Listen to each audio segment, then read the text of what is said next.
Welcome. Join us on a journey through the Indian Renaissance. Discover the movement that changed India. ನಮಸ್ಕಾರ. ಈ ಎಕ್ಸ್ಪ್ಲೇನರ್ಗೆ ಸ್ವಾಗತ. 19ನೇ ಶತಮಾನದ ಭಾರತದಲ್ಲಿ ನಡೆದ ಬೃಹತ್ ವೈಚಾರಿಕ ಬದಲಾವಣೆಗಳು ನಮ್ಮ ಇಂದಿನ ಆಧುನಿಕ ಭಾರತದ ಗುರುತಿಗೆ ಹೇಗೆ ಭದ್ರ ಬುನಾದಿ ಹಾಕಿದ್ವು ಅನ್ನೋದನ್ನ ನಾವಿಲ್ಲಿ ವಿಶ್ಲೇಷಣೆ ಮಾಡಲಿದ್ದೇವೆ. ಇದು ಕೇವಲ ಇತಿಹಾಸದ ಪಠ್ಯಪುಸ್ತಕದ ವಿಷಯವಲ್ಲ, ಬದಲಾಗಿ ನಮ್ಮ ಇಂದಿನ ಸಮಾಜದ ಅಡಿಪಾಯ. ಬನ್ನಿ ನೇರವಾಗಿ ವಿಷಯದೊಳಗೋಗೋಣ. ಇದನ್ನೇ ನಾವು ಭಾರತೀಯ ಪುನರುಜ್ಜೀವನ ಅಥವಾ ಇಂಡಿಯನ್ ರೆನೆಸಾನ್ಸ್ ಅಂತ ಕರೆಯೋದು. ಪಾಶ್ಚಿಮಾತ್ಯ ಶಿಕ್ಷಣ ಅನ್ನೋದು ಅಕ್ಷರಶಃ ಒಂದು ಕನ್ನಡಿಯಂತೆ ಕೆಲಸ ಮಾಡಿತು. ಆ ನಾಗರಿಕತೆಯ ಸಂಪರ್ಕ ನಮ್ಮಲ್ಲಿನ ವೈಚಾರಿಕತೆಗೆ ಒಂದು ದೊಡ್ಡ ಕಿಡಿಯನ್ನು ಹೊತ್ತಿಸಿತು. ಇದು ಅಂದಿನ ಚಿಂತಕರು ನಮ್ಮಲ್ಲೇ ಇದ್ದ ಮೂಢನಂಬಿಕೆಗಳು, ಕಠಿಣ ಸಂಪ್ರದಾಯಗಳು ಮತ್ತು ಆರ್ಥಿಕ ನಿರ್ಬಂಧಗಳನ್ನು ಪ್ರಶ್ನಿಸುವಂತೆ ಮಾಡಿತು. ಒಂಥರ ಗಾಢ ನಿದ್ರೆಯಲ್ಲಿದ್ದ ಸಮಾಜವನ್ನ ಬಡಿದಬ್ಬಿಸಿದ ಘಳಿಗೆಯದಾಗಿತ್ತು. ಈ ವಿಶ್ಲೇಷಣೆಯಲ್ಲಿ ನಾವು 5 ಪ್ರಮುಖ ಹಂತಗಳನ್ನು ನೋಡಲಿದ್ದೇವೆ. ಭಾರತೀಯ ಪುನರುಜ್ಜೀವನದ ಉದಯ, ನಂಬಿಕೆ ಮತ್ತು ಸಂಪ್ರದಾಯದ ಮರುಚಿಂತನೆ, ಸಾಮಾಜಿಕ ವಿಮೋಚನೆಯಾಗಿ ಶಿಕ್ಷಣ, ಸಮಾನತೆಗಾಗಿ ಹೋರಾಟ ಮತ್ತು ಅಂತಿಮವಾಗಿ ಇವೆಲ್ಲವೂ ಸ್ವಾತಂತ್ರ್ಯಕ್ಕೆ ಹೇಗೆ ವೇದಿಕೆ ಸಿದ್ಧಪಡಿಸಿದವು ಅನ್ನೋದನ್ನ. ಇತಿಹಾಸದ ಪುಟಗಳಲ್ಲಿನ ದೊಡ್ಡ ದೊಡ್ಡ ಹೆಸರುಗಳನ್ನ ಈ 5 ವಿಭಾಗಗಳ ಮೂಲಕ ಬಹಳ ಸುಲಭವಾಗಿ ಅರ್ಥ ಮಾಡ್ಕೊಳ್ಬೋದು. ಮೊದಲನೆಯದಾಗಿ ಭಾರತೀಯ ಪುನರುಜ್ಜೀವನದ ಉದಯ. ಹೊಸ ಪ್ರಜಾಸತ್ತಾತ್ಮಕ ಮತ್ತು ವೈಚಾರಿಕ ಆದರ್ಶಗಳೊಂದಿಗೆ ನಮ್ಮ ಸಮಾಜ ಹೇಗೆ ಮುಖಾಮುಖಿಯಾಯಿತು ಅಂತ ನೋಡೋಣ.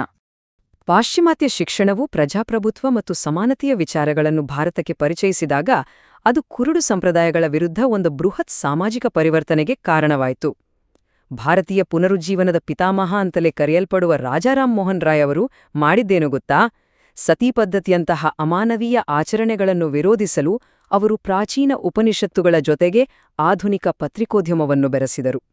ತಮ್ಮ ಬರಹಗಳ ಮೂಲಕವೇ ಜನರ ಆಲೋಚನಾ ಕ್ರಮವನ್ನೇ ಬದಲಾಯಿಸುವ ಆ ಪ್ರಯತ್ನ ನಿಜಕ್ಕೂ ಅದ್ಭುತವಾಗಿತ್ತು. ಎರಡನೇ ಹಂತ, ನಂಬಿಕೆ ಮತ್ತು ಸಂಪ್ರದಾಯದ ಮರುಚಿಂತನೆ. ಈ ಚಿಂತಕರು ಎದುರಿಸಿದ ಮೊದಲ ದೊಡ್ಡ ಸವಾಲು ಅಂದರೆ ಧಾರ್ಮಿಕ ಅಂಧಾನುಕರಣೆ. ಸಮಾಜವನ್ನು ಸುಧಾರಿಸಲು ಇಲ್ಲಿ 2 ವಿಭಿನ್ನ ದಾರಿಗಳನ್ನು ನಾವು ಗಮನಿಸಬಹುದು.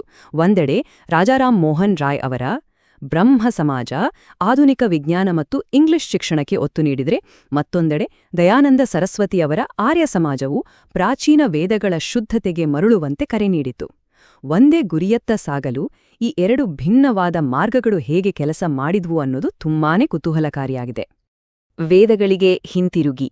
ದಯಾನಂದ ಸರಸ್ವತಿಯವರ ಈ ಶಕ್ತಿಶಾಲಿ ಮಂತ್ರ ಕೇವಲ ಗತಕಾಲಕ್ಕೆ ಹೋಗುವ ಮಾತಾಗಿರಲಿಲ್ಲ. ಹುಟ್ಟಿನ ಆಧಾರದ ಮೇಲಿರುವ ಜಾತಿ ಪದ್ಧತಿಯನ್ನು ಸಂಪೂರ್ಣವಾಗಿ ತಿರಸ್ಕರಿಸಿ ಅರ್ಥಹೀನ ಆಚರಣೆಗಳನ್ನು ಕೈಬಿಡುವ ಮೂಲಕ ಹಿಂದೂ ಸಮಾಜವನ್ನು ಒಗ್ಗೂಡಿಸುವ ಒಂದು ದಿಟ್ಟ ಆಂತರಿಕ ಪ್ರಯತ್ನವಾಗಿತ್ತು. 1893 ಈ ವರ್ಷ ಕೇಳಿದ ತಕ್ಷಣ ನೆನಪಾಗುವುದು ವಿವೇಕಾನಂದರಲ್ವಾ? ಹೌದು, ಸ್ವಾಮಿ ವಿವೇಕಾನಂದರು ಚಿಕಾಗೋದ ವಿಶ್ವ ಧರ್ಮ ಸಮ್ಮೇಳನದಲ್ಲಿ ಭಾರತದ ಸಹಿಷ್ಣುತೆ ಮತ್ತು ಸುಧಾರಿತ ಆದರ್ಶಗಳನ್ನು ಇಡೀ ಜಗತ್ತಿನ ಮುಂದಿಟ್ಟಿದ್ದು ಇದೇ ವರ್ಷದಲ್ಲಿ. ಮೂಢನಂಬಿಕೆಗಳನ್ನು ಕೊಡವಿಯದ್ದು ನಿಲ್ತಿದ್ದ ಭಾರತದ ನೈಜ ಸಂಸ್ಕೃತಿಯನ್ನು ಅವರು ಜಾಗತಿಕ ಮಟ್ಟದಲ್ಲಿ ಅಷ್ಟು ಗರ್ವದಿಂದ ಪರಿಚಯಿಸಿದ್ದು ನಿಜಕ್ಕೂ ಒಂದು ರೋಮಾಂಚಕಾರಿ ಕ್ಷಣ. ಮೂರನೇ ಹಂತ, ಸಾಮಾಜಿಕ ವಿಮೋಚನೆಯಾಗಿ ಶಿಕ್ಷಣ. ಈಗ ತರಗತಿಯನ್ನೇ ಸಮಾಜ ಬದಲಾವಣೆಯ ಅಸ್ತ್ರವನ್ನಾಗಿ ಬಳಸ್ಕೊಂಡ ಸುಧಾರಕರ ಬಗ್ಗೆ ಗಮನಹರಿಸೋಣ. ಇದು ಯಂಗ್ ಬೆಂಗಾಲ್ ಮೂವ್ಮೆಂಟ್ನ ಕಥೆ. ಇದನ್ನ ಶುರು ಮಾಡಿದ್ ಯಾರ್ ಗೊತ್ತಾ? ಹೆನ್ರಿ ಲೂಯಿಸ್ ವಿವಿಯನ್ ಡಿರೋಜಿಯೋ ಅನ್ನೋ ಕೇವಲ ಹದಿಹರಿಯದ ಒಬ್ಬ ಆಂಗ್ಲೋ ಇಂಡಿಯನ್ ಯುವಕ. 1828ರಲ್ಲಿ ಅಕಾಡೆಮಿಕ್ ಅಸೋಸಿಯೇಷನ್ ಸ್ಥಾಪಿಸಿದ ಇವರು ಕಲ್ಕತ್ತಾದ ವಿದ್ಯಾರ್ಥಿಗಳಲ್ಲಿ ಸ್ವತಂತ್ರ ಚಿಂತನೆ ಮತ್ತು ತೀವ್ರವಾದ ತಾರ್ಕಿಕತೆಯನ್ನು ಹುಟ್ಟುಹಾಕಿದ್ರು. ಯುವ ಮನಸ್ಸುಗಳಲ್ಲಿ ಪ್ರಶ್ನಿಸುವ ಮನೋಭಾವವನ್ನು ಆ ಮಟ್ಟಿಗೆ ಬೆಳೆಸಿದ್ದು ಅಂದಿನ ಕಾಲಕ್ಕೆ ಅಕ್ಷರಶಃ ಒಂದು ಕ್ರಾಂತಿಯ ಸರಿ. ಯಂಗ್ ಬೆಂಗಾಲ್ ಮೂವ್ಮೆಂಟ್ನ ಕಟ್ಟ ತಾರ್ಕಿಕತೆ ಮತ್ತು ಸಂಪ್ರದಾಯ ವಿರೋಧಿ ನಿಲುವನ್ನು ನಾವು ಸರ್ ಸೈಯದ್ ಅಹಮದ್ ಖಾನ್ ಅವರ ಅಲಿಗಢ್ ಚಳುವಳಿಯ ವಾಸ್ತವಿಕ ವಿಧಾನದೊಂದಿಗೆ ಹೋಲಿಸಿ ನೋಡಬಹುದು. ಡಿರೋಜಿಯೋ ಅವರದು ಸಂಪೂರ್ಣ ಕ್ರಾಂತಿಕಾರಿ ಮಾರ್ಗವಾದರೆ, ಅಲಿಗಢ್ ಚಳುವಳಿಯು ಆಂಗ್ಲೋ ಓರಿಯೆಂಟಲ್ ಕಾಲೇಜಿನ ಮೂಲಕ ಪಾಶ್ಚಿಮಾತ್ಯ ಶಿಕ್ಷಣ ಮತ್ತು ಇಸ್ಲಾಮಿಕ್ ಮೌಲ್ಯಗಳ ನಡುವೆ ವ್ಯವಸ್ಥಿತವಾಗಿ ಸಮತೋಲನವನ್ನು ಸಾಧಿಸಿ ಆಧುನಿಕ ಮುಸ್ಲಿಂ ಸಮಾಜವನ್ನು ನಿರ್ಮಿಸುವ ಗುರಿಯನ್ನು ಹೊಂದಿತ್ತು. 4ನೇ ಹಂತ, ಸಮಾನತೆಗಾಗಿ ಹೋರಾಟ. ಅಂದರೆ ಕಠಿಣವಾದ ಜಾತಿ ಪದ್ಧತಿ ಮತ್ತು ಲಿಂಗ ಅಸಮಾನತೆಯ ವಿರುದ್ಧದ ನೇರವಾದ ಹೋರಾಟ. ಇವರ ಹೋರಾಟದ ಹಾದಿಗಳನ್ನು ಒಮ್ಮೆ ಗಮನಿಸಿ. ಜ್ಯೋತಿಬಾ ಫುಲೆಯವರ ಸತ್ಯಶೋಧಕ ಸಮಾಜವು ದಲಿತರು ಮತ್ತು ಶೂದ್ರರ ಹಕ್ಕುಗಳಿಗಾಗಿ ಶ್ರಮಿಸಿದರೆ, ಎಂಜಿ ರಾನಡೆಯವರ ಪ್ರಾರ್ಥನಾ ಸಮಾಜವು ವಿಧವಾ ವಿವಾಹ, ಸ್ತ್ರೀ ಶಿಕ್ಷಣವನ್ನು ಪ್ರೋತ್ಸಾಹಿಸಿತು. ಶೋಷಿತರ ಪರವಾಗಿ ಮತ್ತು ಮಹಿಳೆಯರ ಪರವಾಗಿ ಧ್ವನಿ ಎತ್ತಿದ ಈ ನಾಯಕರ ಸಮಾನ ಗುರಿಗಳು ಸಮಾಜದ ಕಟ್ಟಕಡೆಯ ವ್ಯಕ್ತಿಗೂ ನ್ಯಾಯ ಒದಗಿಸುವುದೇ ಆಗಿತ್ತು ಅನ್ನೋದು ಸ್ಪಷ್ಟ. ಮಾನವರಿಗೆ ಒಂದೇ ಜಾತಿ, ಒಂದೇ ಧರ್ಮ ಮತ್ತು ಒಬ್ಬನೇ ದೇವರು. ಶ್ರೀನಾರಾಯಣ ಗುರುಗಳ ಈ ಮಾತು ದಕ್ಷಿಣ ಭಾರತದಲ್ಲಿ ಒಂದು ದೊಡ್ಡ ಸಂಚಲನವನ್ನೇ ಮೂಡಿಸಿತು. ಅವರ ಈ ಏಕೀಕರಣ ತತ್ವವು ಉಸಿರುಗಟ್ಟಿಸುವ ಜಾತಿ ನಿಷೇಧಗಳ ವಿರುದ್ಧ ಹೋರಾಡಲು ಧರ್ಮ ಪರಿಪಾಲನಾ ಯೋಗಂಗೆ ಪ್ರೇರಣೆ ನೀಡಿದ್ದಲ್ಲದೆ ಐತಿಹಾಸಿಕ ವೈಕಂ ಸತ್ಯಾಗ್ರಹದಂತಹ ಚಳುವಳಿಗಳಿಗೆ ಮುನ್ನುಡಿ ಬರೆಯಿತು. ದಕ್ಷಿಣ ಭಾರತದಲ್ಲಿ ಬ್ರಾಹ್ಮಣೇತರ ಚಳುವಳಿಯು ಕಾಲಕ್ರಮೇಣ ಹೇಗೆ ವಿಕಸನಗೊಂಡಿತು ಅಂತ ನೋಡೋಣ. 1870ರ ದಶಕದ ಜನಗಣತಿ ವರದಿಗಳು ವಾಸ್ತವ ಜನಸಂಖ್ಯೆಯ ಚಿತ್ರಣವನ್ನು ತೆರೆದಿಟ್ಟು. ಇದು 1916ರಲ್ಲಿ ಜಸ್ಟಿಸ್ ಪಾರ್ಟಿ ರಚನೆಗೆ ಕಾರಣವಾಯಿತು ಮತ್ತು ಅಂತಿಮವಾಗಿ 1926ರಲ್ಲಿ ಪೆರಿಯಾರ್ ಅವರು ಆತ್ಮಗೌರವ ಲೀಗನ್ನು ಪ್ರಾರಂಭಿಸುವಲ್ಲಿ ಪ್ರಮುಖ ಪಾತ್ರವಹಿಸಿತು. ಇದು ನಿಜಕ್ಕೂ ಒಂದು ಬೃಹತ್ ಸಾಂಸ್ಕೃತಿಕ ಬದಲಾವಣೆಯ ಹೆಜ್ಜೆಯಾಗಿತ್ತು. ಪೆರಿಯಾರ್ ಅವರ ಈ ಆತ್ಮಗೌರವ ಚಳುವಳಿ ದ್ರಾವಿಡ ಗುರುತಿನ ಆಧಾರದ ಮೇಲೆ ಒಂದು ದೊಡ್ಡ ವೈಚಾರಿಕ ಬದಲಾವಣೆಯನ್ನೇ ತಂದಿತು. ಜಾತಿ ಮತ್ತು ಲಿಂಗ ತಾರತಮ್ಯವನ್ನು ಕಟುವಾಗಿ ಟೀಕಿಸಿದ ಅವರು ಸಮಾಜದಲ್ಲಿ ಸಂಪೂರ್ಣ ಸಮಾನತೆಯನ್ನು ಸ್ಥಾಪಿಸುವ ಗುರಿ ಹೊಂದಿದ್ರು. ತಮ್ಮ ರಿವೋಲ್ಟ್ ಎಂಬ ಇಂಗ್ಲಿಷ್ ಪತ್ರಿಕೆಯ ಮೂಲಕ ಅವರು ಸಮಾನತೆ ಮತ್ತು ಧಾರ್ಮಿಕ ಸೌಹಾರ್ದತೆಯ ವಿಚಾರಗಳನ್ನು ಬಹಳ ತೀವ್ರವಾಗಿ ಜನರ ಮುಂದಿಟ್ರು. ಕೊನೆಯದಾಗಿ 5ನೆಯ ಹಂತ, ಸ್ವಾತಂತ್ರ್ಯಕ್ಕೆ ವೇದಿಕೆ ಸಿದ್ಧಪಡಿಸುವುದು. ಹರಿದು ಹಂಚಿಹೋಗಿದ್ದ ಈ ಪ್ರಾದೇಶಿಕ ಸಾಮಾಜಿಕ ಹೋರಾಟಗಳು ಹೇಗೆ ಒಂದೇ ರಾಷ್ಟ್ರೀಯ ಪ್ರಜ್ಞೆಯಾಗಿ ಬದಲಾದು ಅಂತ ನೋಡೋಣ.